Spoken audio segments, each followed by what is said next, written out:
we're going to be looking at how exactly we can um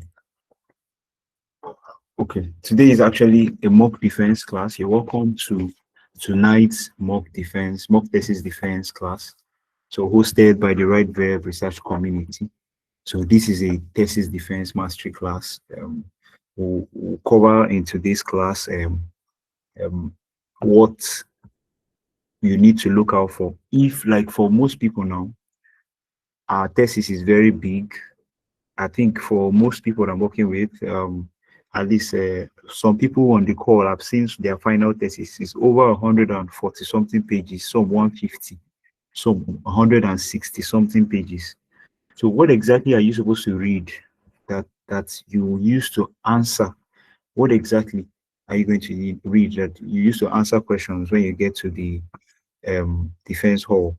Then what exactly are examiners looking for? What are people, the lecturers, supervisors, what are they looking for? The people that will examine us. Then how do you present with confidence, even when you're not sure what you're presenting? And how do you face defense questions? So all this and more will be going through. So what exactly is a thesis defense? What exactly is a thesis defense? A thesis defense is a formal evaluation of your entire research. All this work you say you've done, that's where it will be formally evaluated. Then it's an oral presentation of your thesis chapters, and it's an assessment. This is the third. The third one is this one is the most important. It is an assessment of your originality and contribution. Not they want to make sure that you wrote it. That's what a thesis defense is. So it's also an opportunity to meet with the panel. That's I think for most of us here, I think we have been assigned for the PhD students. We all have panels. Okay.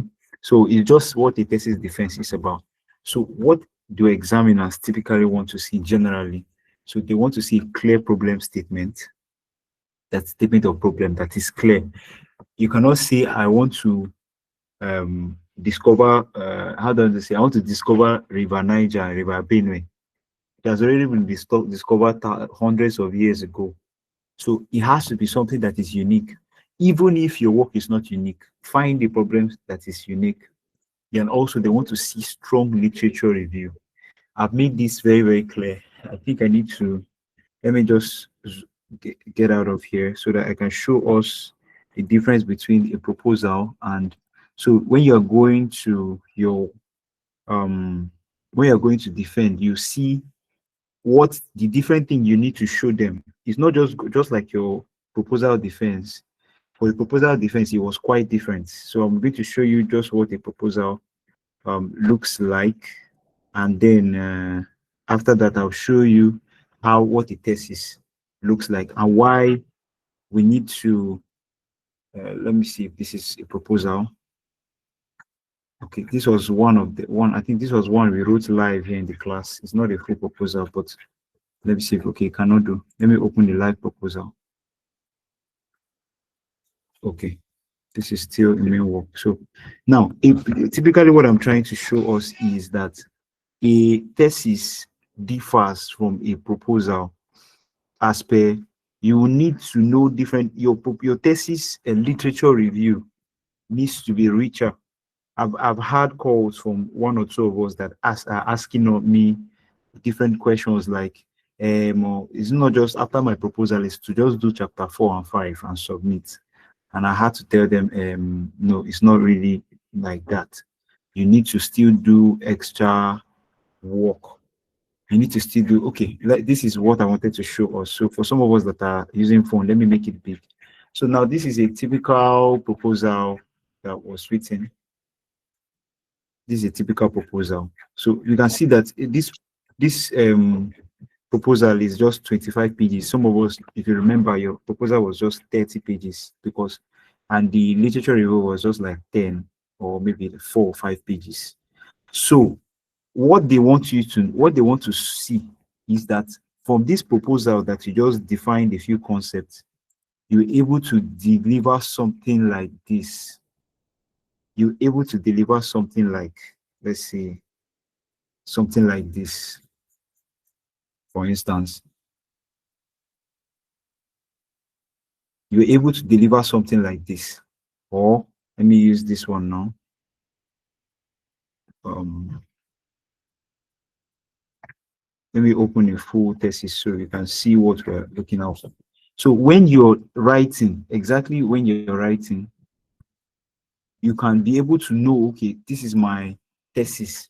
This is not more proposal. So let me show you. Okay. All right. So now look at something like this now. This is a literature review. So your literature review needs to be bulkier. It needs to be way, way, way bulkier. So a literature review needs to be good. It needs to be good. Must have reviewed a lot of work. So the essence of me showing you all this is that you can be able to know, okay, this is exactly what I am to defend in your work. So in case you don't have a bulk, your literature review is not rich enough. It's not a strong literature review. You can revise it before you go for your thesis defense. So if you maybe you just used what you did for proposal, you need to revise it. You need to increase it. You need to increase the page count. I've established here that our page count literally for chapter 2 should be minimum at least 40 something pages. Your 1, 2, and 3 should be like 50 something pages. That's minimum. That's what differs it from the proposal. Then another thing that examiners want to see is justified methodology. They want to see, okay, this methodology used, if you say you're using quantitative, or if you're using questionnaire, why are you using questionnaire? If you're using KII, why are you using KII? If you're using FDG, why are you using FDG? If you're using secondary data, why are you using secondary data? All these things is what people want, they want to see. If you say, let's say you want to use, let's say you want to analyze, let's say language use, what kind of methodology will you use to analyze language use in a certain demographic or in a certain area? So that is exactly what they want to see. So another thing is correct data analysis. What exactly did you use to analyze your data? I know that this was a very big factor for most of us during our proposal defense. Many people did not know how what they're using to do a data analysis. So we need to, all these things I'm stating is where you need to focus on. I've mentioned it. I think somebody said in the group that we need to post possible questions. I'm saying these are the few points that you need to really take care of. The problem statements, this literature review. Okay, your literature review. What theory are you using? What's your theoretical framework? Okay, theoretical framework. Okay, how many research did you actually cover? All right, aside that, then you now go straight to the research gap. That's the literature review. You now look at, okay, what are the gaps that your work is covering? What the gaps is it filling or bridging? The appropriate term is bridge. What gap is this research bridging? Then another thing is the data analysis now, and then contribution to knowledge. What I said it before that the contribution to knowledge and your contribution to knowledge is at the end of the work.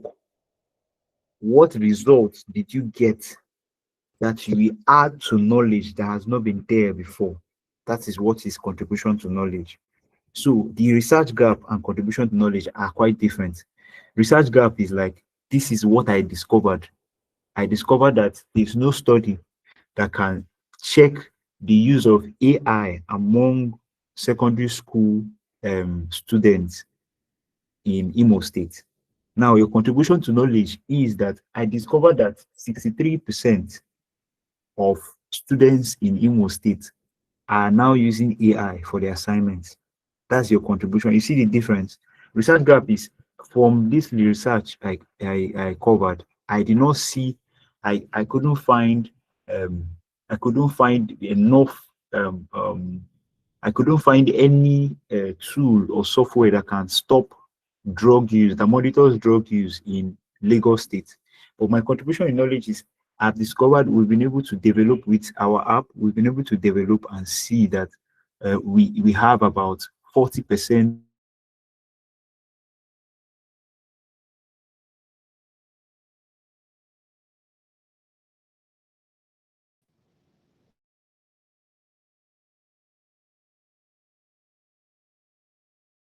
on background, problem statements. These all these things are just we already know this. So now I'm going straight how to present for present your defense. So I've said this thing before. We need to speak clearly and confidently. Most times, uh, you might feel what you're even scared of. Maybe the person don't even know that you don't know it, or because you're confident, the person will not know that you don't know. So most times it's your fear when maybe let's say you're defending physically, because those that will be attending physically, and you're already shivering without asking you a question, or you're fidgeting, or you're moving from one side to another. Your body language will already tell that you don't know what you're saying. So speak clearly and confidently. One key way you can do this for some of us that are, that your Ojo, or let me not use vernacular. Please mute your mic. Please mute your mic, please. Yes, thank you so much. All right. So if you know that you're very, very scared, always use a personal problem to define your research.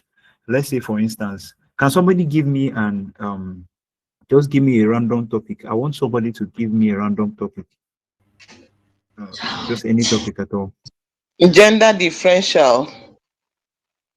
Okay. Are you hearing Gender. me? Gender Yes. differential Okay. in the usage and ownership and usage of point of sales machine. Okay. Gender differential in ownership and usage of point of sale machines.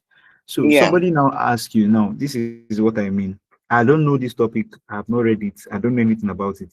Somebody now asks you, okay, what is your topic? I've seen gender differential in use of points of sale machines between Ownership the and okay, in usage ownership and of point use. of sale, that's POS. Okay. Okay. So immediately what I'm supposed to do is first create a story out of it for yourself. Make it personal. Okay. Then your supervisor asks you, okay, so what is your research problem? Typically, what you're supposed to do is you're supposed to make it personal first. Okay. In this study, we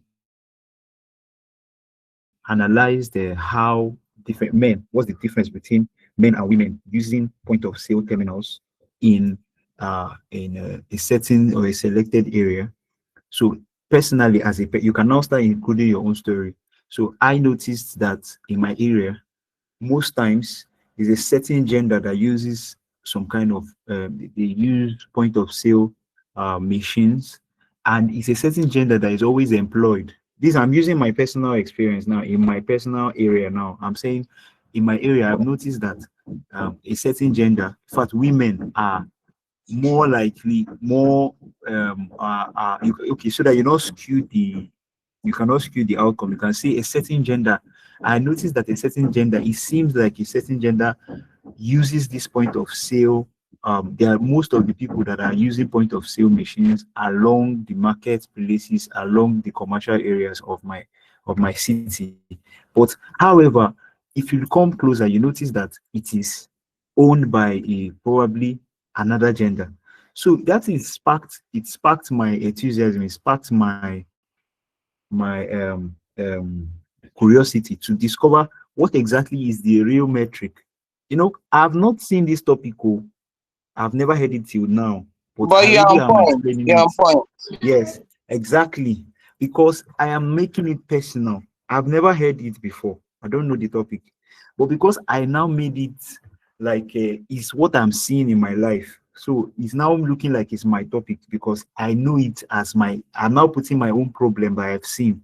So that you can also do the same with any topic you have. You can also do the same with any topic. So somebody should give me another topic. Let me try again. So another topic that are different. Okay, my own topic is the role of the role of e-procurement in achieving organizational objectives in the electricity distribution industry in southern Nigeria. Okay, wait, can you state that again, please? Let me see. The role of e-procurement in Okay. achieving organizational objectives in the electricity distribution industry in southern Nigeria. So my supervisor says I can go to PhD if I choose to. Thank you.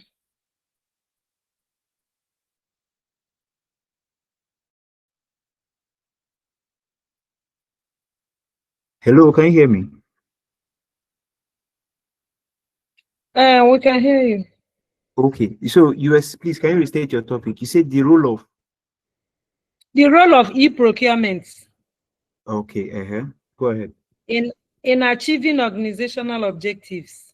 In achieving organizational objectives, very, very good. All right, in what area? In the Okay, electricity distribution industry. Okay, so they say good evening, sir. What is your topic? They say the role of e-procurement in achieving what? Organizational objectives. Okay, organizational objectives. So immediately after stating that topic, and the next question that will come is say, okay, so what are your specific objectives? I'll state them. You read them out. You clearly read them out. So the person will say, okay, so what problem are you trying to solve? You go straight. Okay, in my office, I work as an e-procurement as a e-procurement manager. And I discovered that as a procurement manager, not e-procurement, I work as a procurement manager. And I discovered that e-procurement is a very, very, it's a very tense topic. People are, um, people are very, very, it's very difficult to make staff to use e-procurement software in carrying out their daily duties. So as a manager, I found it very, very important. I found it quite necessary to discover what is the exact role that e-procurement tools and e-procurement methodologies can serve in achieving organizational objectives in my workplace, which is electricity in the electricity company, generation company where I work. I hope that's clear. Yeah. So I don't know if you're understanding me. So always Yes. the thing is, make it your personal thing. Carry the problem on your head. Don't come and say, I read something and something at all, and then something and something at all, this gave me this. No. First thing first, make it your problem first.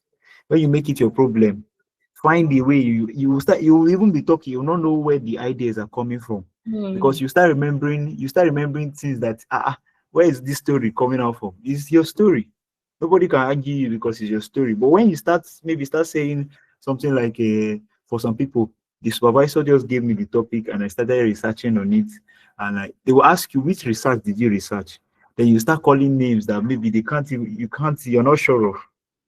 So you make it personal, that this thing is something that is my personal problem.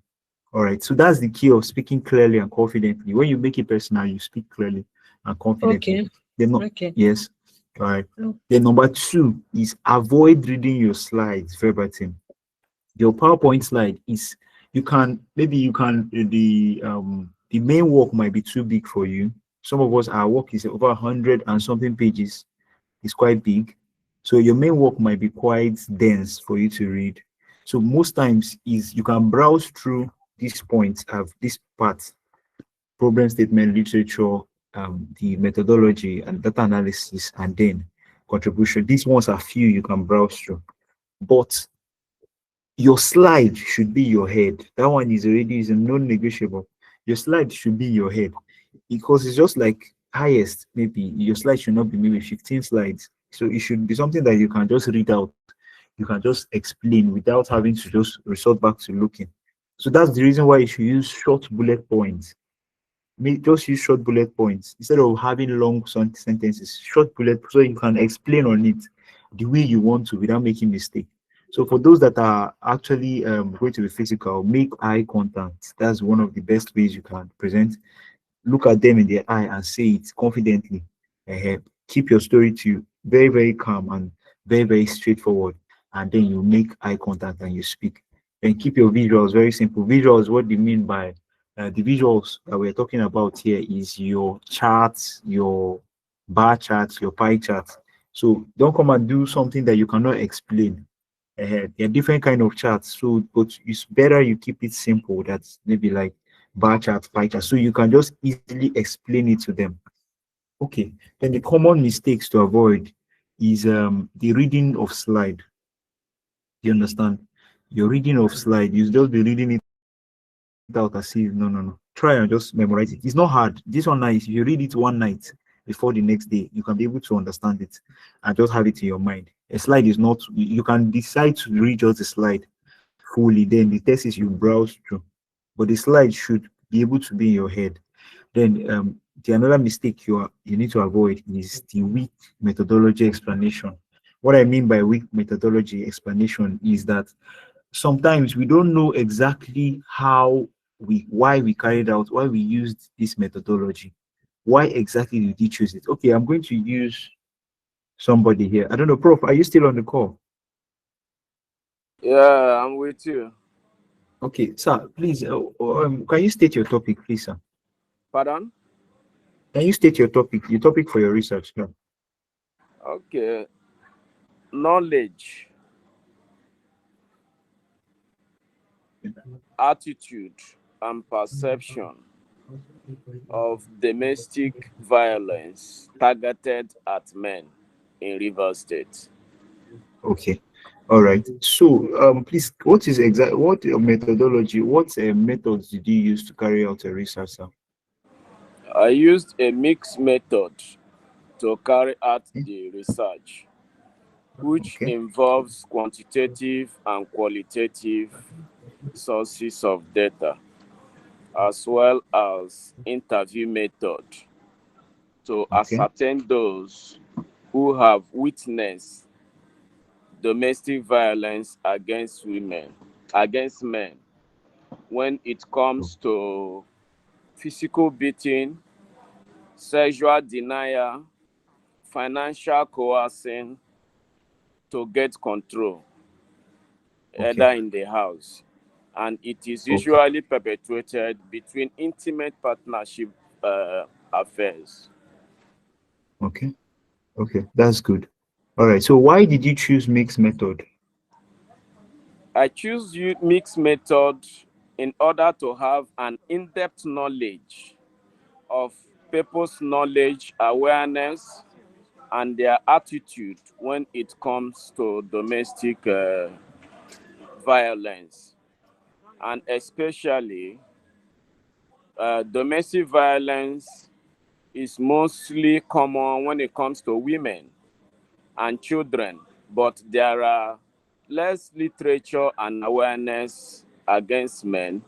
Reason being that there is traditional norms that men should be strong, and based on Exactly. that, their emotions have always been in their emotions have always entangled them from speaking out, and many of them have the issue that they will be ridiculed. So shame is also one of them. To get such in-depth knowledge, you have to interview people ethically and assuring them of confidentiality, because there are some information that could not be gotten through questionnaire interviews, more especially as we have less literatures talking about male Okay. violence all over the world, Africa, and indeed Nigeria.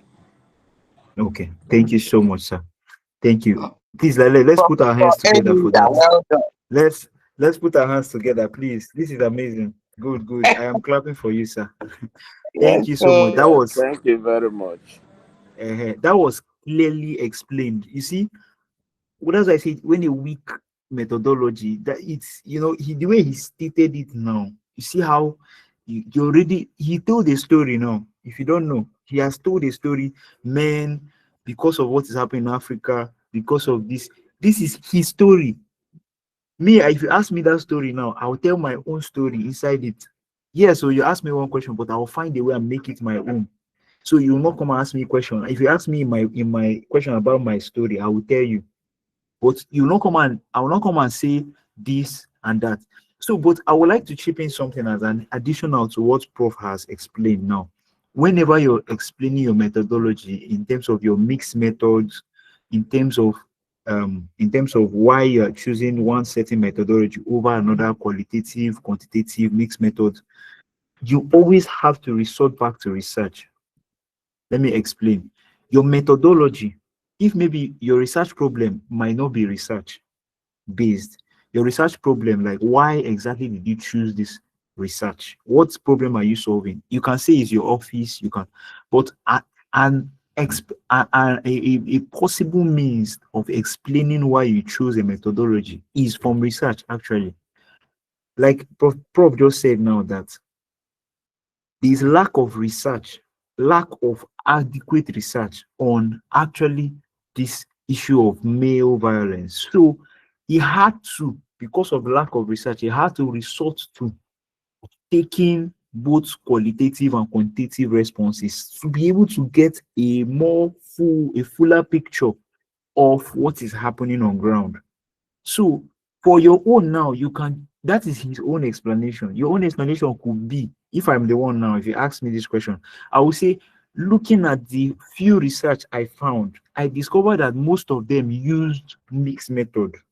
So since they use mixed method, I was inclined to use mixed method because the few research I saw had majority of them using mixed method methodology for their research. So I too, I'm in tandem with them and I'm using mixed method. That's another way. Do you understand? So just some of all these few points, take note of them. So another method, thank you so much, Prof, for that. I really appreciate, we appreciate. So for the next point here is overloaded slides. I mentioned it earlier that you should not make your slide too, the sentences should not be too long, especially it should be in bullet. You see the way this is what I mean by this now, this my slide is not overloaded. I can talk on the points now. Please, I don't know, let me ask, is this slide overloaded? Let me ask, first of all. Have you seen any overloaded slide among all this? No. No, that's exactly what I mean. So me now that is explaining, I have freedom. But if I explain and explain and explain and explain, and it's so long, but sometimes most of us we always want it to be long. That's why sometimes people that maybe if you have somebody that's typing it for you, the person will decide, okay, I'll make it long. And some people, if you give them a slide that is short like this, they'll tell you, what is this? This is too small. What is inside? Nothing is inside. But you're supposed to have, these are key points you're supposed to explain on. It's called PowerPoint presentation for presentation. So overloaded slides are not really encouraged. Then failure to link your findings to objectives. I think this is a very important part. At the end, if they ask you, okay, what exactly is your contribution to knowledge? This is where you need to discover, you need to point out clearly that from the objective we had, we're able to discover this and that and this and that. We're able to discover this and that and this and that. That's your contribution to knowledge. So that contribution to knowledge is supposed to link your findings to objective. The objective you had, you must have at the end of the work have shown that you have discovered or you have solved those problems. You have actually achieved those objectives. Then the last point I was talking about here is saying I don't know. I've said it before. Instead of saying I don't know, you can say, sometimes they will ask you one hard question. Okay, please, what methods did you use to test, or what kind of analysis tool did you use? Even if you don't know, say, okay, sir, please, can you come again? That way, your brain can calm down a little. Not that I don't know. Once you say I don't know, that's it. No. When they ask you questions like that, you can say, okay, I actually give a data analyst that analyze my data. So, but by then you should start remembering some of the things. But saying I don't know is like you don't know what you did. You're not the one that did your research. So it's very important to always calm down. You can tell them, please, can you rephrase your question? So as they rephrase your question, your mind can process something that you can put out there. But just calmly saying I don't know. In fact, whenever somebody asks you a question and you don't even know it, you can smile.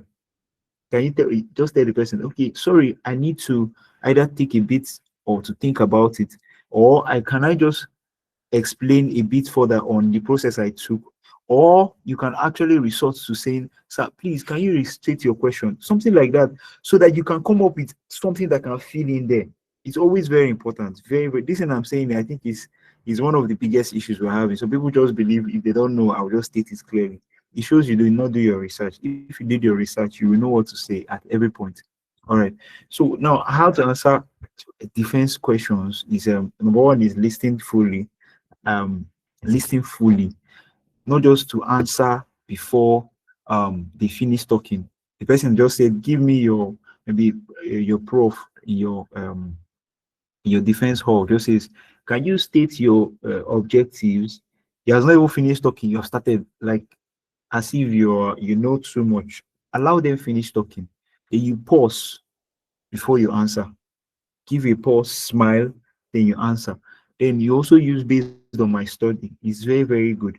Based on my study, or I think I saw one I liked from somebody's work. He said, based on the research findings, based on my study, based on research findings, this and this happened, this and this happened, this and this happened. So it's part of it. It makes it more personal than just saying based on the project. And when you make it personal, based on my study, always make it personal. Don't forget. Yeah, another thing is you keep your answers short and intelligent, especially if you know you're not sure.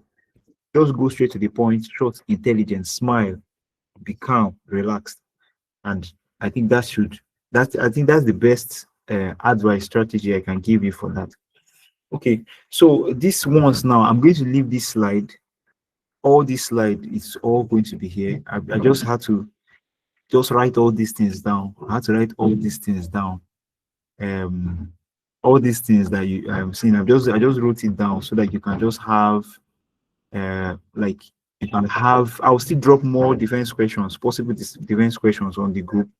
I'll drop this slide, but these ones now are just the typical things. What's your study all about?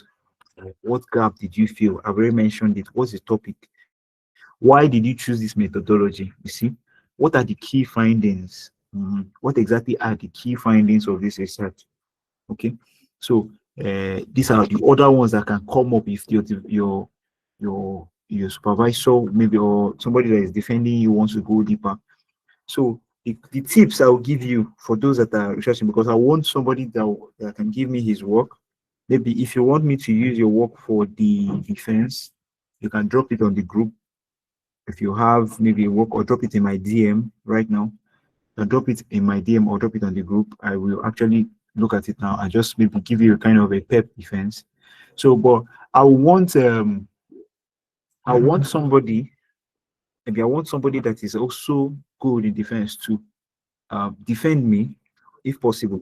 It can go both ways. I want to show that this is exactly how you're supposed to do your defense. So I want somebody, if I don't see anybody post anything on the group or send it in my DM, I can turn the table around and somebody will actually do a defense for me. I will actually defend the project here, right here in the class. So you see what I mean by the good defense tips. So here, right here, some of the things you need to know as tips for your defense is practice your chapter summaries. What I mean by chapter summaries is chapter one. This is the summary. Summary should be the objectives, the summary of your background of study, this statement of problem. These are the key things. Just summarize them. Write it down small, small, small. Summarize them. Then also prepare your expected questions. The expected questions that we've covered in this class, write them down and actually prepare for them. Then know your objectives by heart, please. If you don't learn any other thing in this class, just have them by heart. Know it by heart. They might ask that question. So, what are the objectives of study? You can say the first objective is this, this, this. The second objective is this, this, this. It might come. Then another thing is stay calm and stay professional. Okay, so real quick, I want somebody to just drop their work on the group. If you dropped your work on the group, just let me know. Did anybody drop on the WhatsApp group so that? I've done so. I dropped mine.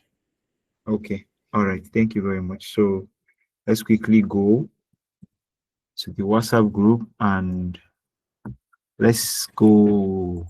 Okay. Okay. All right. So I think this now, this is your topic. What we need is, I need your documents for those that are finished, documents for this class. And do you have your document ready? Do you have your thesis ready? I don't think your thesis yet is ready, your full copy, but does anybody have their full thesis ready? And you want to actually do a prepared defense for your defense? Somebody raise their hand. Please go ahead and speak.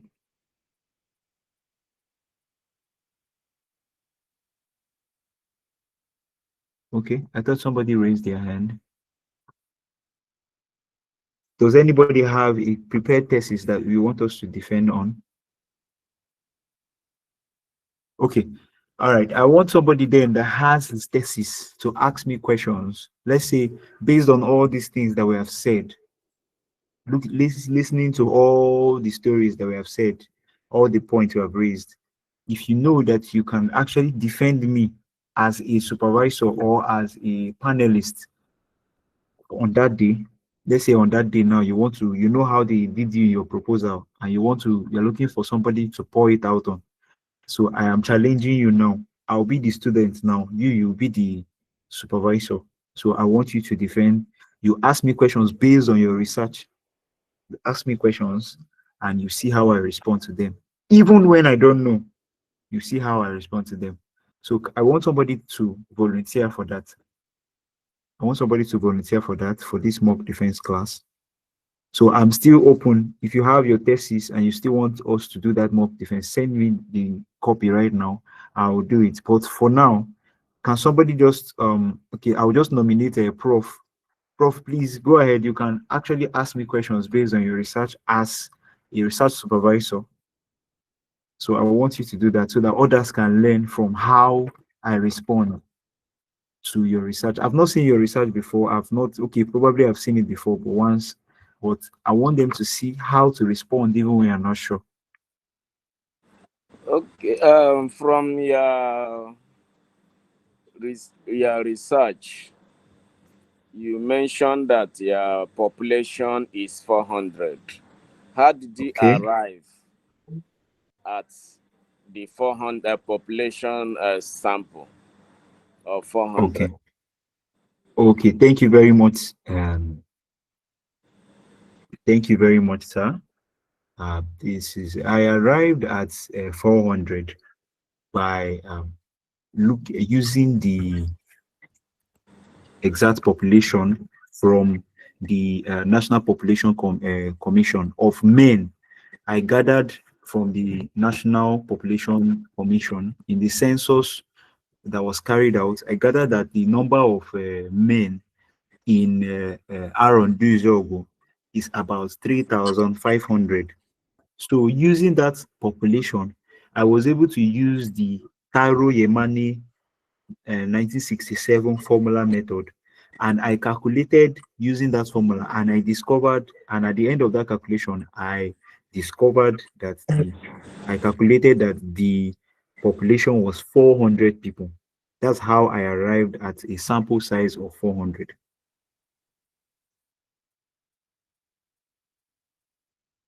Thank you very much, sir. Would I go on again? Yes, this is a full defense. Go ahead.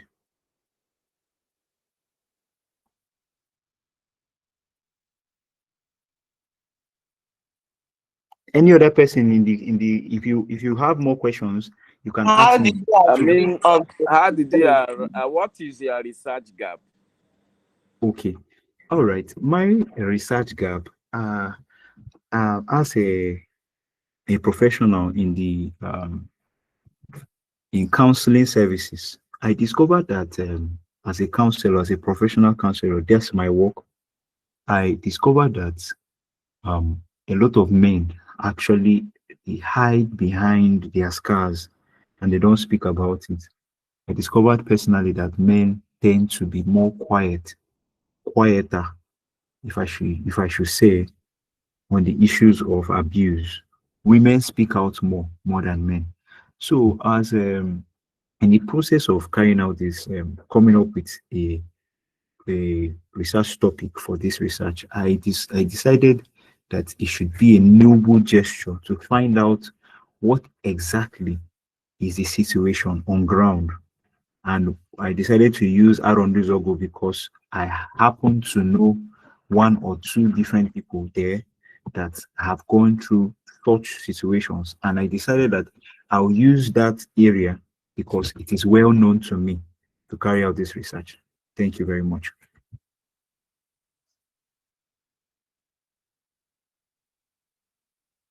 The next question.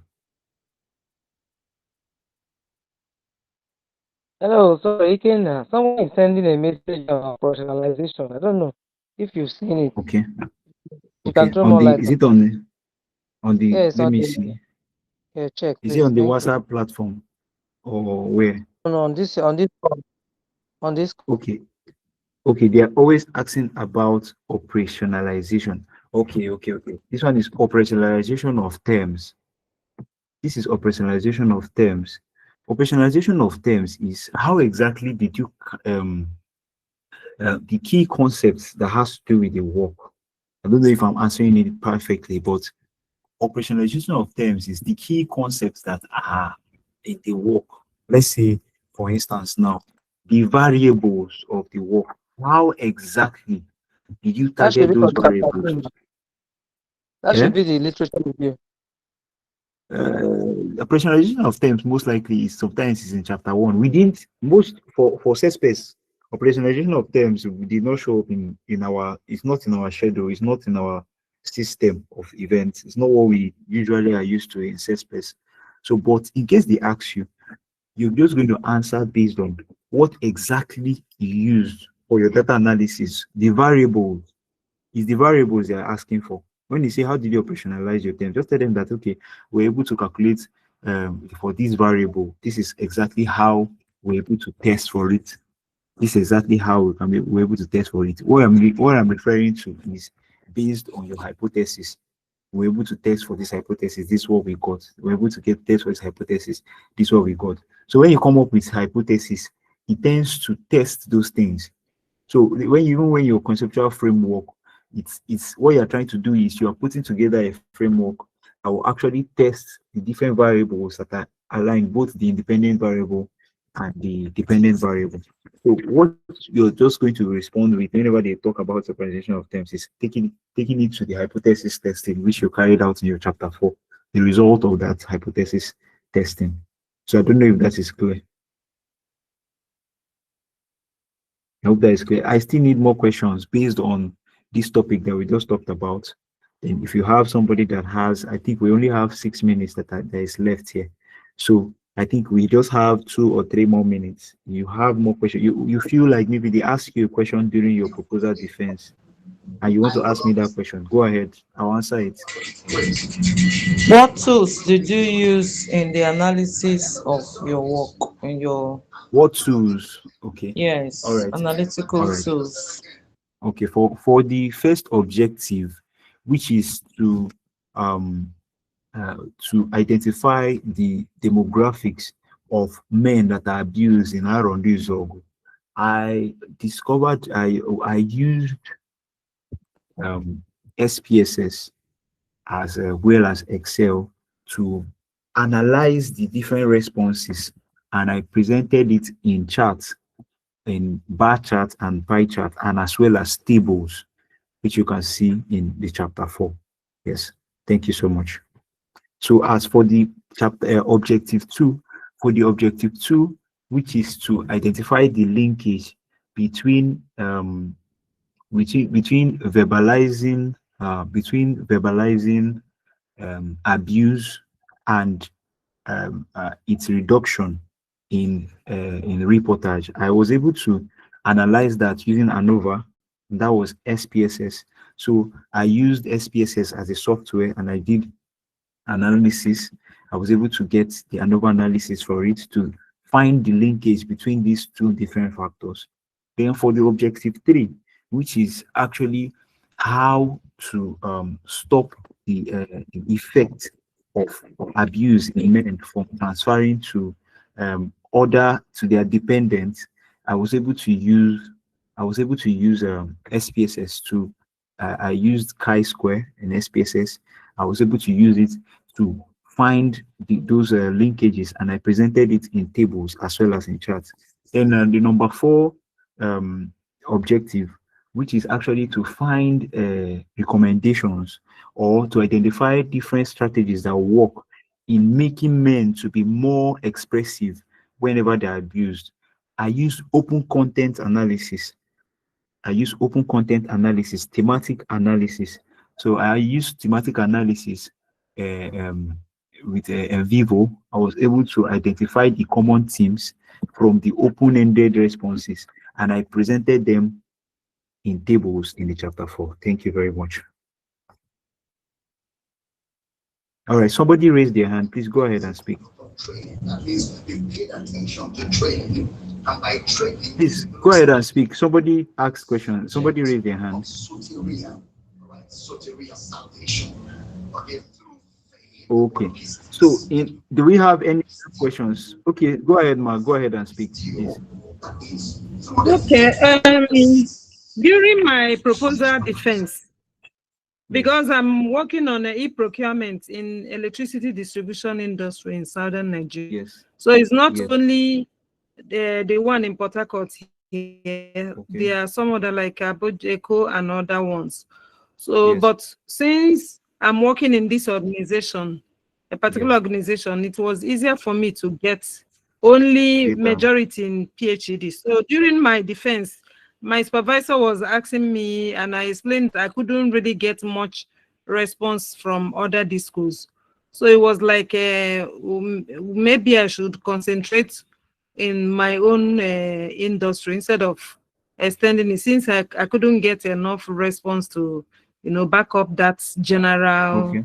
This is Yeah, so I want to ask you, generalization. how do I? So it was like my the main thing I'm going to write is comparing my post financial operations with the present. What impact did e-procurement have? But another issue is, it's not been too long we introduced it, so Yeah, you we cannot don't find, have you can't get data enough. The thing is, for that. anything at all that has to do with new things, the only way you can do it is use your story. I always fall back to that. Even if you're putting in the fact that it's still new and you people are, there's still very, very little or more data, that can be your finding. Don't hide, don't try and form story that you cannot defend. If maybe at the end of it, maybe some of the e-procurement, you have not had enough data at the end of the research to establish that e-procurement has gotten so and so gains over the traditional procurement system. That is your research finding. It is not wrong. It is your research finding. That is what you discovered. So it's don't come and say, okay, I don't know, or trying to hide, maybe trying to form or something. No, that is alone is a research finding. So that shows that there's more time. So what you now do is, in your limitation or in your suggestions for future research in the work, you can now see the future researchers can give more time before analyzing the effect of e-procurement in the company. It should be after maybe 4 or 5 years of implementation. That's what it means. So that is, you don't come and change it, the story. That is your story. Always own your story. That is what you put in your, put it in your results. Show that there's little or more improvement. That means this, like if maybe let's say in terms of, let's say, e-procurement, let's say transparency, from what you've seen, the staff, if you did questionnaire, the staff, when asked if they are using traditional e-procurement, what exactly is the impact they are using, what's the impact of this, the former traditional, and currently how easy it is. Some of them might respond that they don't know. So if you have those kind of responses, I don't know, or when you say strongly agree, uh, or what's the other one that is in the middle. So you just look at the responses and analyze it. So you now interpret in your discussion, or you can interpret it after the table, that this is not clearly, there is no clear there's no clear what do you call it? I don't know what I call it, demarcation, or there's no clear clarity yet on the difference between e-procurement and the traditional method, because it has not been true. All these things are what you have to interpret out of the data. The data will have to speak for itself. So it's just what you have to do, but it's a clear story, something that you can still put and present as your findings. Yes, that's it. So does anybody have any question? Okay, Thank go you. ahead, please. Yes. Okay, good evening, everybody. Good evening, sir. Good evening, all. Yes, sir. Please, in case you are asked, what informed your choice of tools? Like maybe why are you using the chi-square on this particular objective? Why are you using ANOVA on this? That's number one. Then number two, at what point do you choose either ANOVA, chi-square, and then regression?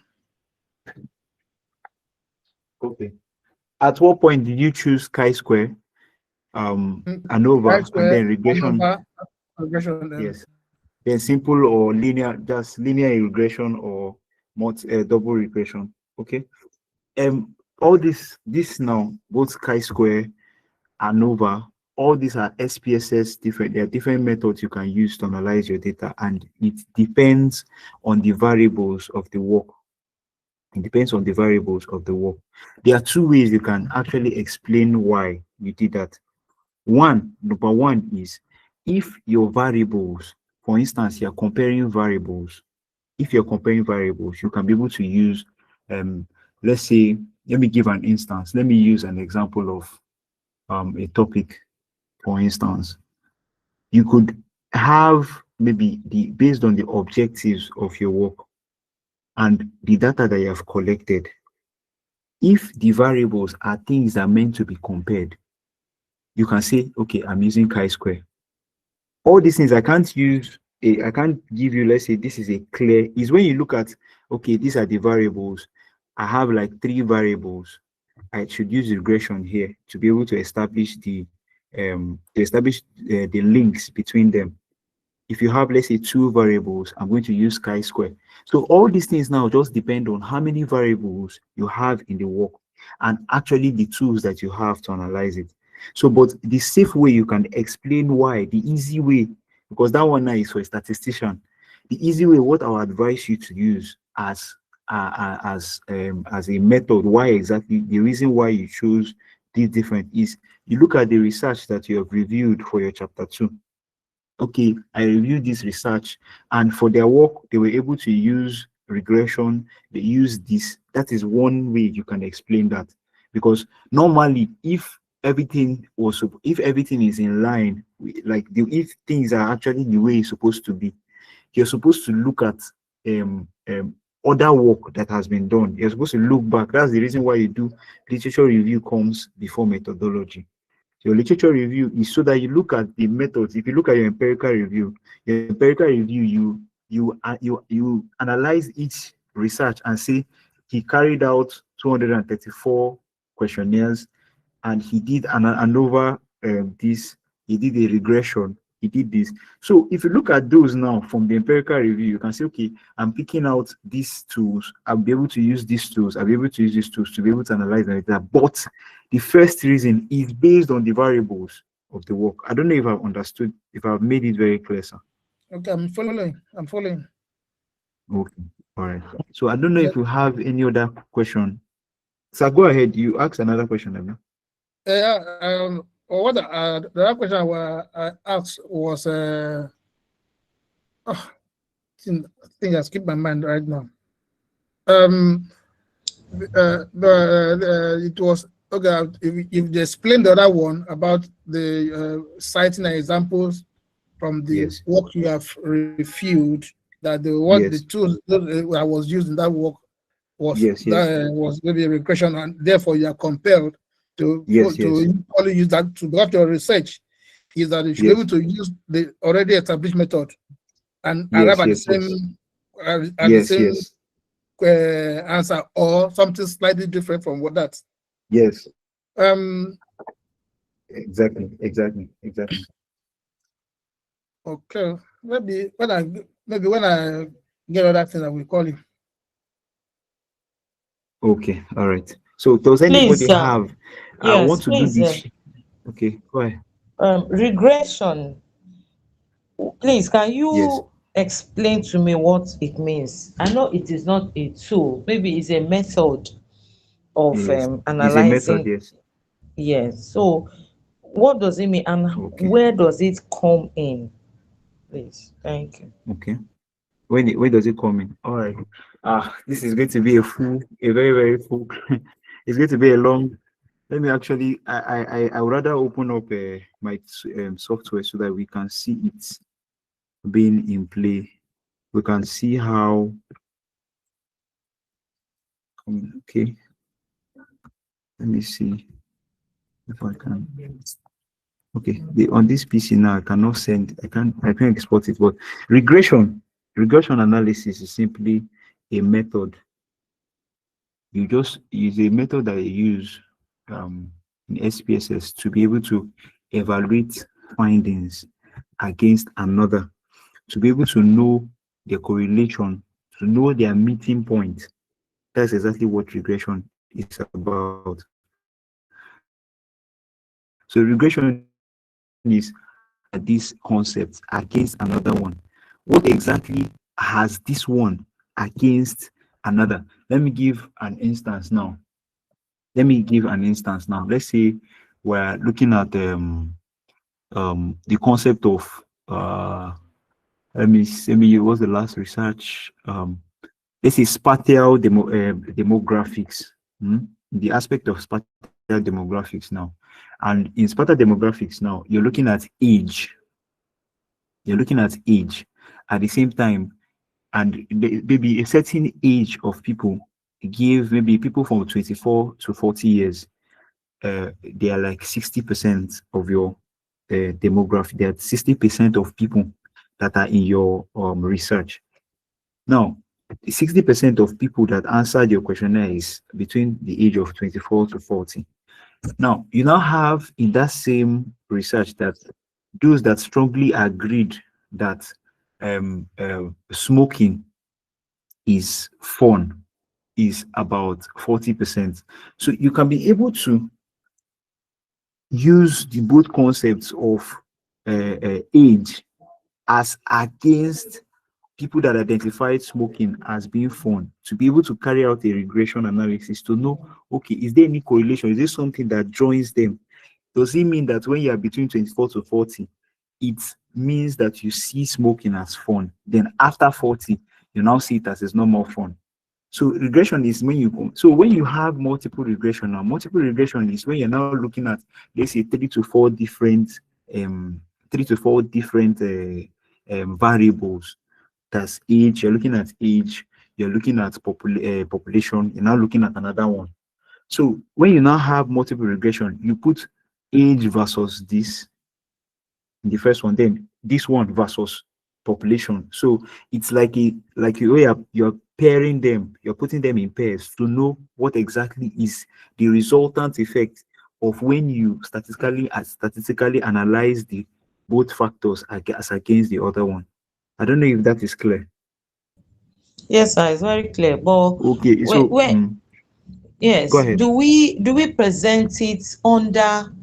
I know it should come under methodology, but maybe towards analysis of data or something. And it's Okay, after research designs, sampling size, whatever, all those ones. So are we supposed to write regression, whatever, or we should just okay, bear it in mind, or just present okay. it as a table or something? Okay, your regression table is very, very clear. Your regression table is to be presented in your chapter 4. If you have identified regressions, either simple regression or multiple regression in your chapter 3, you have identified it as a method to be used in your chapter 3. You should always present it in chapter 4.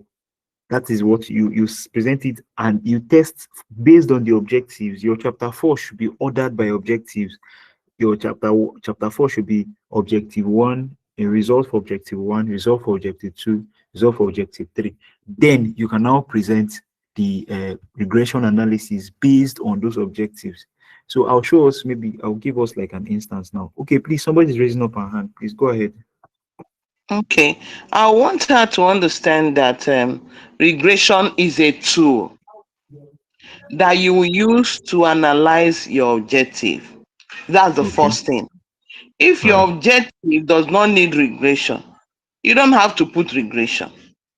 Do you understand? So, first of all, it is a tool which you use to analyze. And before you use it as a tool, it must suit your objective or the hypothesis you're using. Thank you. Okay, thank you very much for that. Thank you. You heard that.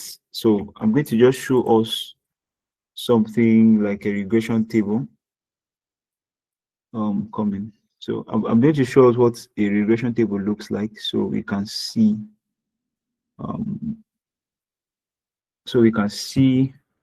okay, I think I have one like that here. Okay, I will have gotten one. Maybe I'll post one on the group so we can see exactly how a regression table looks like and how it should be presented. Okay, this one is for correlation. It's a correlation analysis. Okay, this is a regression table. Okay, so this is a regression table, for instance. This is a regression table, for instance. So you can see that for your chapter 1 or your chapter 4, this is chapter 4, and we are seeing here that your chapter 4 should be ordered by objectives. Your objective 1, the objective 2, objective 3 and 4 and 5, like that. So under each, like he said, like she said, now to test your hypothesis, now you can see that you're carrying out a regression to test this hypothesis, whether it is actually real, it is true or not. So just like I said, and just like she said, when you carry out this regression analysis now to test that hypothesis, you interpret the data that comes out of it in your work. So most of these, why I don't want to go into deep details to come and start explaining how to explain how exactly you carried it out, is because most of us might not be able to. It's a whole lot. Statistical analysis is a different, I don't want to even enter this tonight because it's a different field entirely. So that's why you see I carried out my data in the field, and I give the results to a statistician to analyze. It is the safest way out. So for this purpose of this defense, always make sure you push it back to your statistician, because you're not supposed to be a statistician by default, except if maybe prior to this time you have already had a bit of knowledge on statistics, on statistical analysis. So the safest way to go with this is I carried out my data.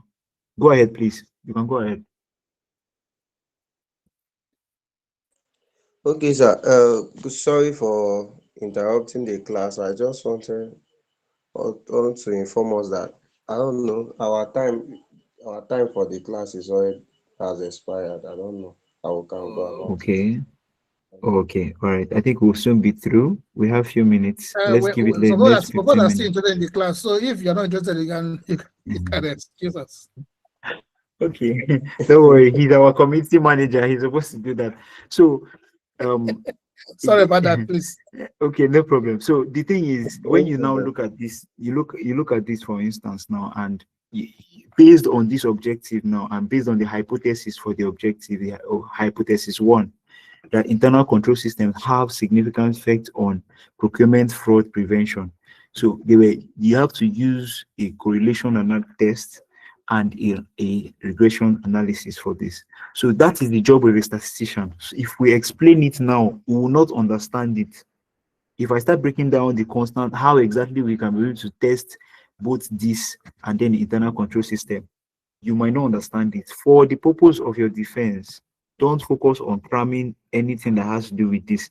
Just know that, okay, this is what my regression came out with, and this is what the discussion is saying about it. That's the most important thing there. So I don't know if that's clear. It's okay. All right. It's okay. So It's do we very have okay. Thank you. okay. All right. Do we have any other like something that you feel they might ask you or what they ask you in your proposal that you want somebody to chip into? Now, okay, in another thing that thank you so much, Ma. I think I don't know who spoke up. Is what you use your regression to test your hypothesis. So sorry, I told us I am more better of showing you in practice than in when it has to do with by verbally when it comes to statistical analysis. Please go ahead and speak.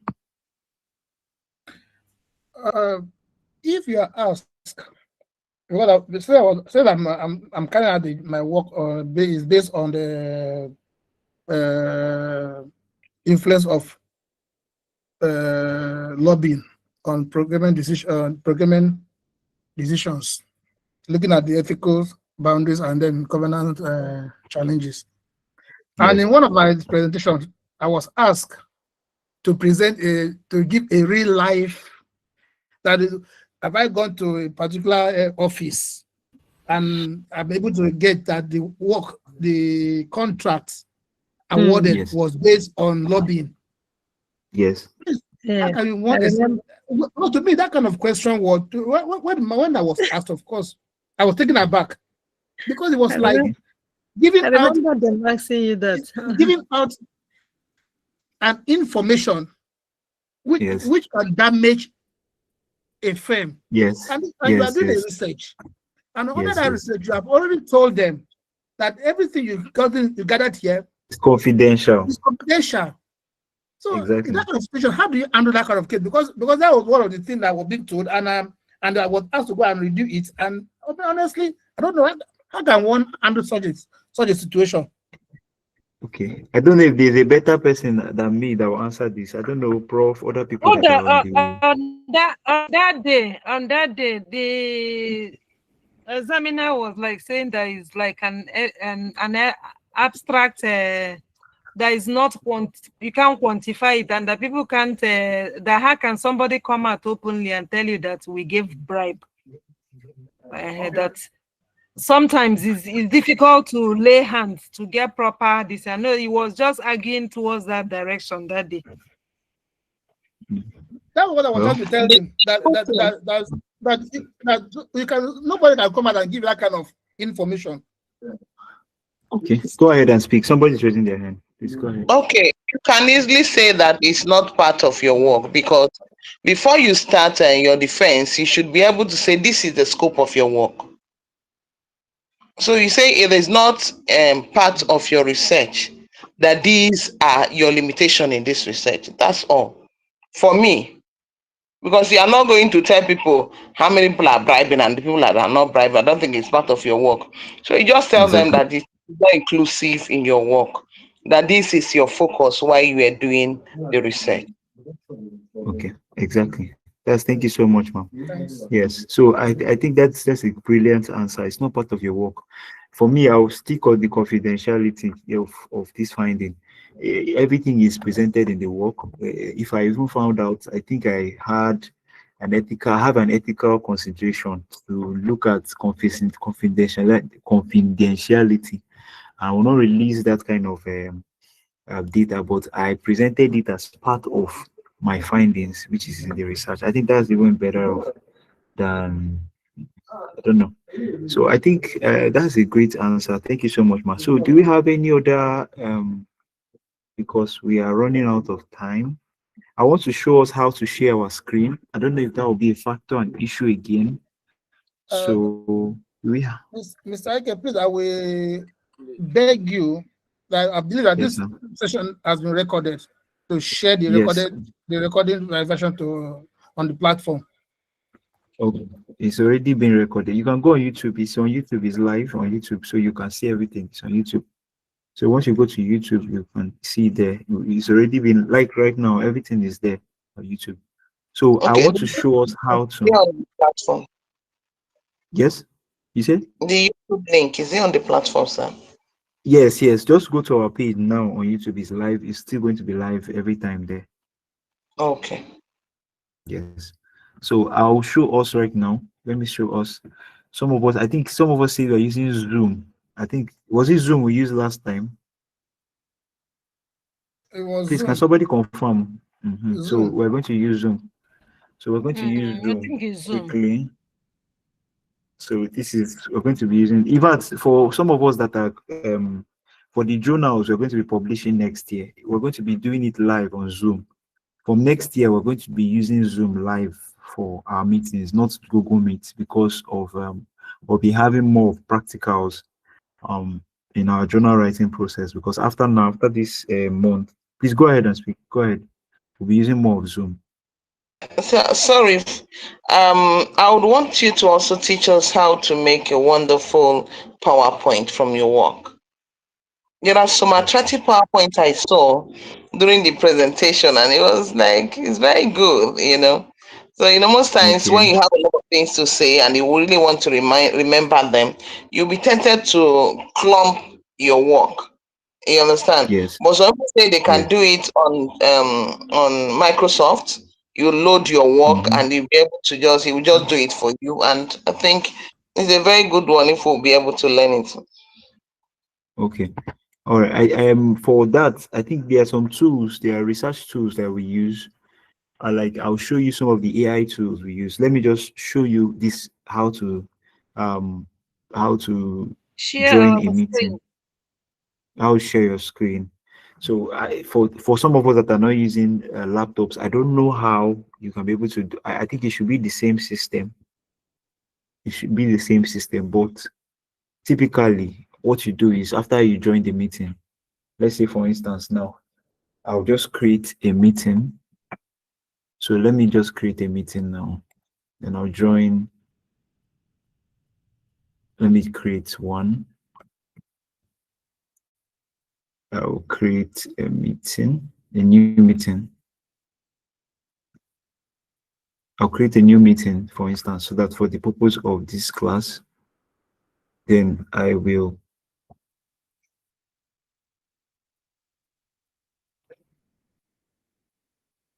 like this now is a meeting.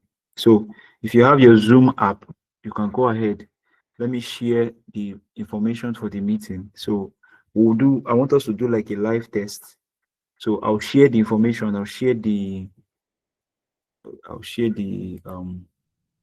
what they call it. I'll share the information for the meeting. I want us to join on this Zoom, so we can be able to test how to share our screen and how to do everything before before we can go for that defense proper, so that we can have proper guidance. I will not want anybody to say I did not know how to share my screen and call me during the defense proper. So if you have a Zoom app on your laptop, on your phone, please just go and open it, and I'll drop this meeting info in for you. So I'm going to just send it now on the group. So go to Zoom, just go to Zoom and join with this. I'm going to also drop the invite link there so you can. Let me just drop it on the WhatsApp platform.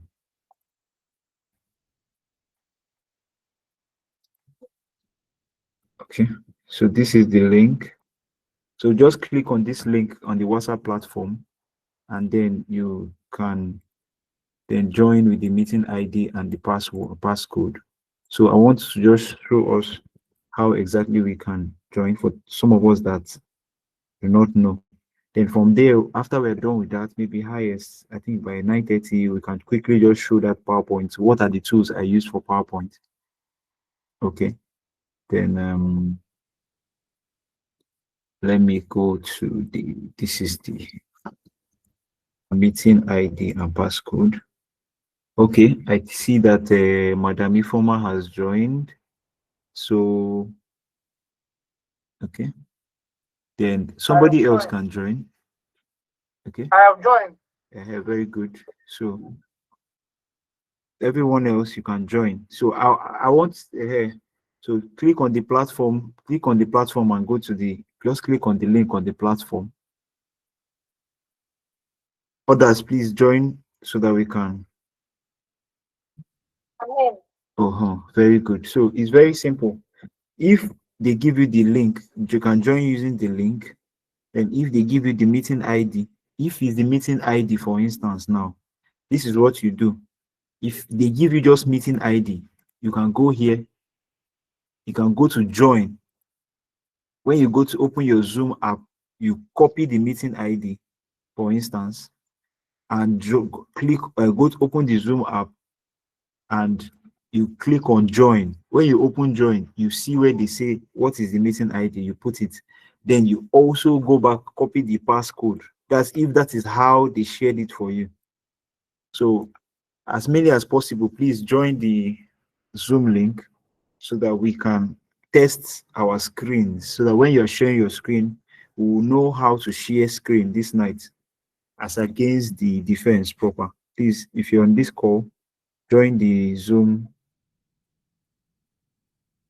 Please, if you're on this call, please, you can quickly go and join the Zoom meeting if you don't know how to share your screen, so we can test all that we need to test now before we now look at the PowerPoint, how to use AI tools to generate eye-catchy PowerPoint. I like that question. That is actually a very, very good question. Okay. So now, please, can somebody, I think somebody can share their screen. Now, this is how you share your screen on Zoom. For me, if I want to share my screen now on Zoom, I'll have to, okay, I can share on both of them. I can just click on, look at share. This is for, share is here. So once you go to share on Zoom now, you can see there are different aspects here. You can actually share your entire screen, which is on the left. You can choose to share your entire screen here. So, or you can choose content only as background over the side. So what I just do is go to share. Allow. If other people want to share, I'm just allowing you. So once I click on share, this my screen, I'm sharing my screen. You understand this? So it's very, very, very, very, very easy. It's very easy on Zoom. So for some of us that are using our mobile phones, I will have to tell us to use our Zoom app on mobile. So on Zoom app on mobile, it's quite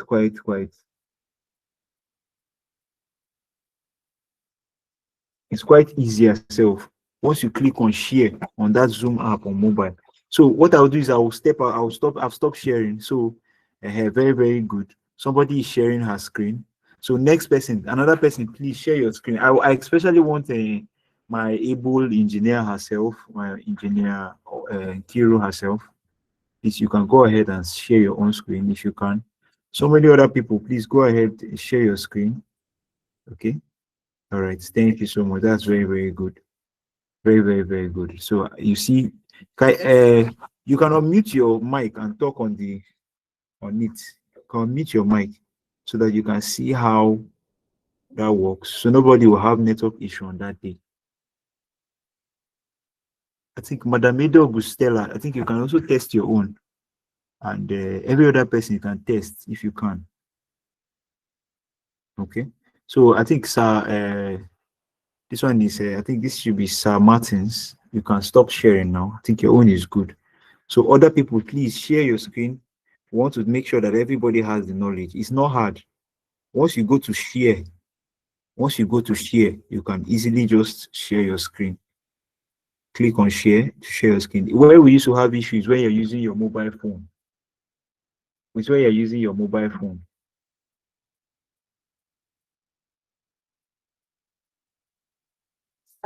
Okay. So somebody else should share their screen.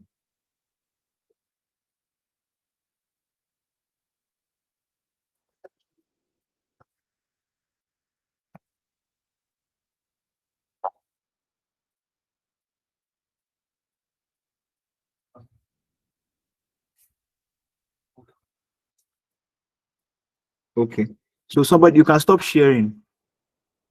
You can stop sharing for those that are sharing now so that other people will share their screen. Okay. So real quick, I think for those that are still in the meeting, or you can go ahead and be sharing your screen. Then let me show us some of the AI tools that we could use for. But the problem is, most of the AI tools that I use are paid for free software. For the ones that are free, I don't know the AI tool I'm going to give us for the free one, because most free software, they don't actually do good research. So what I'm going to do, what I personally use is not free, it's paid. So um okay, let me try I'm coming. I think PowerPoint should be here.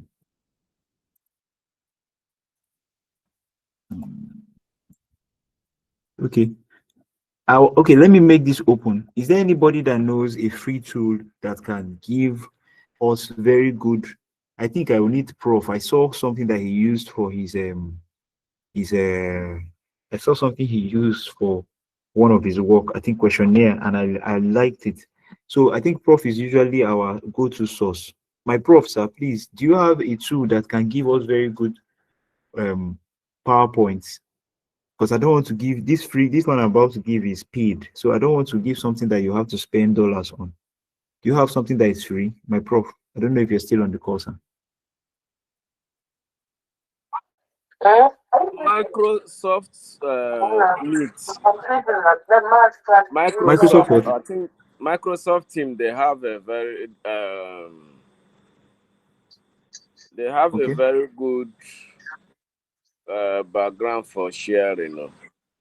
Is it in Okay. sharing or just No, a not PowerPoint? creating. Yes, I have Teams on my. I have Teams.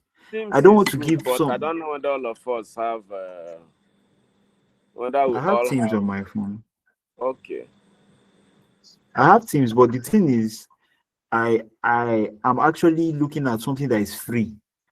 You understand? What I use is a paid tool, which is I use RightDrive to generate my PowerPoint, but I want to have something that you can just put in. There are so many AI tools. Does anybody have any idea before we can check out anyone? For PowerPoint or for Yes, PowerPoint. meeting? No, PowerPoint. We want to generate something like this now. For instance, you want to give this one now is not even fine. I just did this Yes. I just did this as my normal Okay. typing. I want Gamma. something that is Gamma. okay. Gamma Gamma. AI. So let's try Gamma AI then. Gamma Thank you so much, AI sir. is That is good. why. Yes. Thank you. That's why we have you here. So let's use Gamma AI. Let's try and see. Okay, if we can. Okay. So let's try Gamma AI and see. I'm going to use.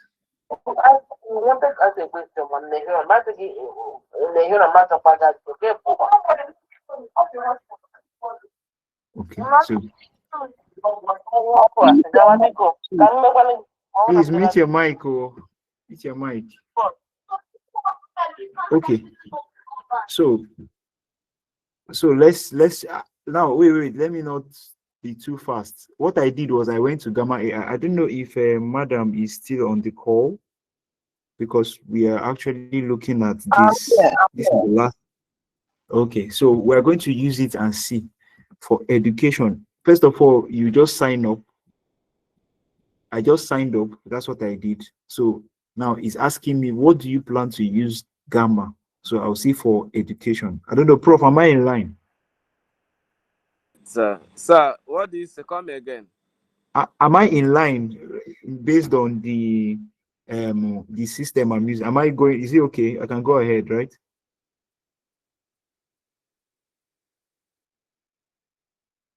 Okay. So I think what you just need to do is select student, continue, then select maybe graduate, and you can say create presentations from scratch, turn my notes into presentation, enhance existing PowerPoint or PDF. So let's try there's no harm in trial. So let's try.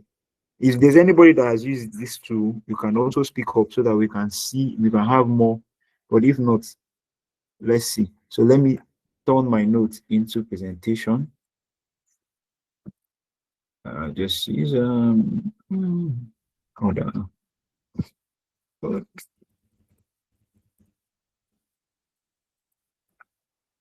Okay. So I'm going to create new. I'm going to create from existing content. I'll say documents, defaults. I can import my files. I'll import, let's import somebody, let's import one of the, import one of the research we've done. Use upload, don't use import. Okay, upload the file. This here now, yes. right Use here. upload.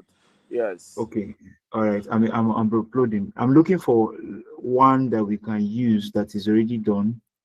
Yeah, like maybe 10 pages or so. Okay, wait. What we are uploading, what you are to upload, let me get this You're straight, uploading just is a document, not a PowerPoint. Any okay. Can I document you upload just the upload it, you thesis, convert it to, a PowerPoint? yes, to a PowerPoint. Okay, let me upload this thesis and see. Thesis will be too big for free Okay, version. so for free version, okay, Yes. that's the issue I'm having, is that I just uploaded the thesis, You but can most just use one likely, lesson Wait note. and see what the outcome now. Let's wait and see the outcome. okay, let's watch and see, sha. But I know Prof is an established figure in this kind of thing, so I believe he will know better. Let's try and see what will happen. Configuring your prompt. So let me see. Okay. Yes, I think Prof is right. This is quite large. So this is what it gave us. These are the cards it gave us. I think it's kind of tried. Reduce So to 8 cards. If it's more than 8, we tell it to pay. okay, let me reduce the 8 cards. So I can click generate, right? I've reduced it.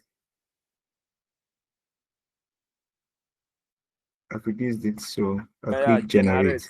Yes. Okay, so we're all learning together. Generate it to ask you if you want it to be moderate, simple, or complex. Depends on the Okay. word. Yes. So you can either choose moderate or Okay. in fact, for PowerPoint, you can do simple so that it will come out as a bullet point. Well, so we're seeing this, right? Yes, you choose a theme too that you want, the type of theme you want. Okay. So you can see how beautiful this is already looking. I think Madam that asked the question, thank you so much for that. That was a very good question. Thank you, sir. So you I've can not see. seen it yet, though. So this is the. Let me show us so we can see. Okay. Yes, go ahead, sir. I'm just seeing the thesis that you uploaded. I've not seen it. I've not seen the PowerPoint. Have you created PowerPoint? I think you are watching from Zoom. Go back to your Google Meet now. Okay. Yes, go back to your Google Meet. You're not on the Zoom, on the Google Meet again. You have come. You have left. Okay, I was on this one. Okay. Go back to your Google Meet. So okay. So this now, I think this is something to start work on. You can now start looking at editing it, it's something at least you can start working with it.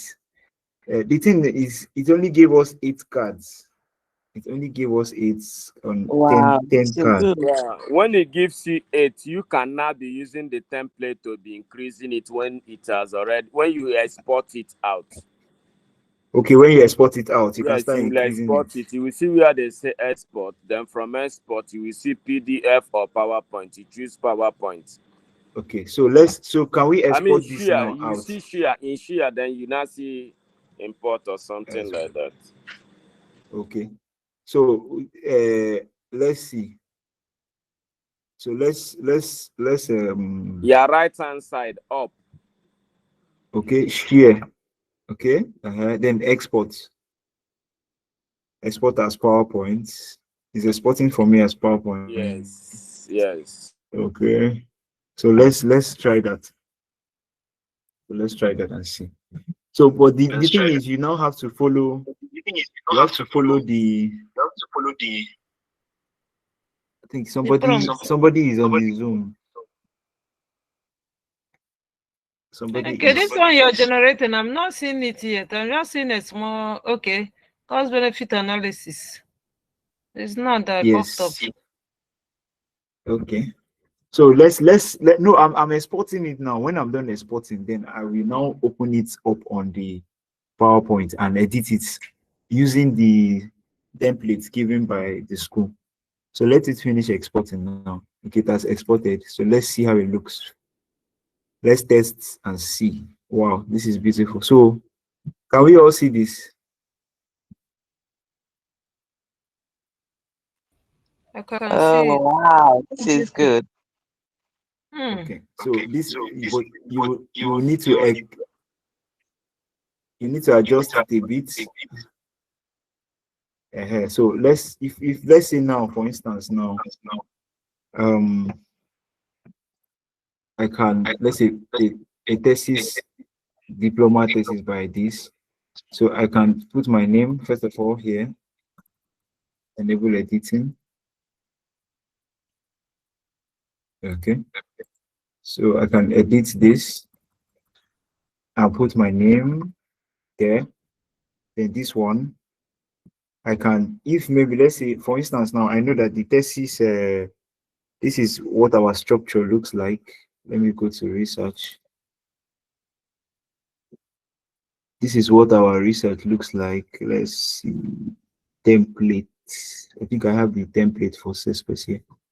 Mock proposal defense. I have the thesis template. Sorry. I have that template somewhere around here. I have that template for, yes. No, it is not it. I'm going to get it. So let me just search template.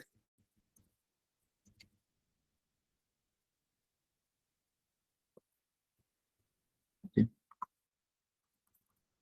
I think I have it somewhere, but I have to just go and look for it. It's either on my WhatsApp or here. So the CSPS templates, the CSPS, I'm trying to get the CSPS templates so that I can compare both of them and use it for the to effectively correct this, because I'll still need to change this. Like this image now, this image needs to go. It needs to be something that is related to my work. Let me give an instance now. Let me just cite this. I think this will be the last thing we'll do. I think it's the most time, is way past time, but let me just do it. Let's see, for instance, I'm going to use this work now. Okay, for this now. Now looking at this, for this now, for some of us that can see, I'll first of all, this beginning of the work, I maybe most likely will put, maybe let's say I'll most likely just put the CSPS heading here in this area. I'll put CSPS heading here and replace this image. I don't think I have one here, but I will most likely put CSPS heading here and replace this image. Then I will just edit. The main thing is just to edit some of all these images, like here now, where it talks about research objectives, the methodology. So let me see if I can get methodology and study area here. For instance, now, if maybe I want to really use this, I just need to copy this map of Nigeria that is here and paste here and delete this one.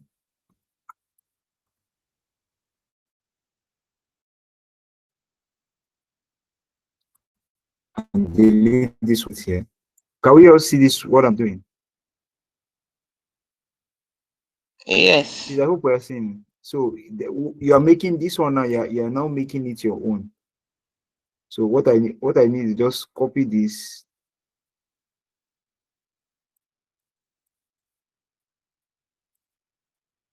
So for a free tool is cool. I'll copy it and put here. This is for this. Then another thing that he said there is that we should not use. Remember, we said we should not use long text like this. So try and make it short. You can make it short. You can just say the study adopted qualitative research. So just like that, you make all these replacements. Even when you talk about demographic profile of respondents, this part where it's talking about this, all you need to do is maybe is you can either leave it like this. Maybe in this side, the findings, you can put all these tables and the charts. I can just maybe copy this, delete, move here. I can delete this and copy and paste the findings here. So I don't know if that's clear. So that is just is the work you have to do on your own. You have to do that on your own. You have to do that on your own. Just work you have to do on your own. So it's just that's that for that. So do we have any other questions? In the absence, I think it's time we call it a day. So I can actually pull just this one alone and paste here.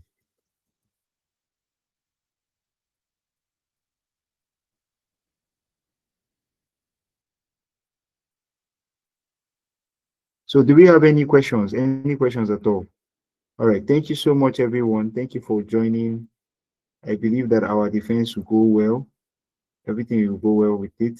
So, but for those that are still expecting their work, it's still going to, we're finishing up everything by tonight. Tonight / tomorrow morning should be done. So I think this is going to be a very, very good. I was even thinking of planning a party, but right now the time is there's paucity of time and resources. If not, we'll have said let's plan a celebration at the end of all this to celebrate. Please go ahead and speak.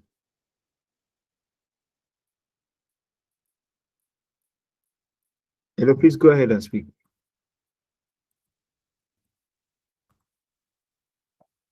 All right. All right. Thank you so much for joining the class today. I think this has been a very great session. Thank you so much. Thank you. Thank you to let me call in our regular session. Okay, I want to say thank you to everyone that stayed, to Christopher, John Jaja, Prof. Inda Chike, Sir Franklin, Engineer Udo, Mama herself, Ifoma Lambo, Majane Wizu, Madam Judith Tugochukwu, Sir Martin Sir Anthony, and Madam Marianne Wakwe and Ugochukwu, Sir Ugochukwu Ekweribe. Thank you so much to everyone. Thank you. So Thank we'll you see very much. next class. Thank you very much. God bless you for All right. all you're Thank doing. Yeah. you for Thank completing you. our Thank you. conference.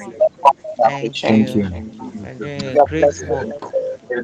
We really appreciate all the efforts, all the Thank sacrifices. you. God bless Thank you. you. Thank you. We're together. Thank you very much. Yeah. Thank you, sir.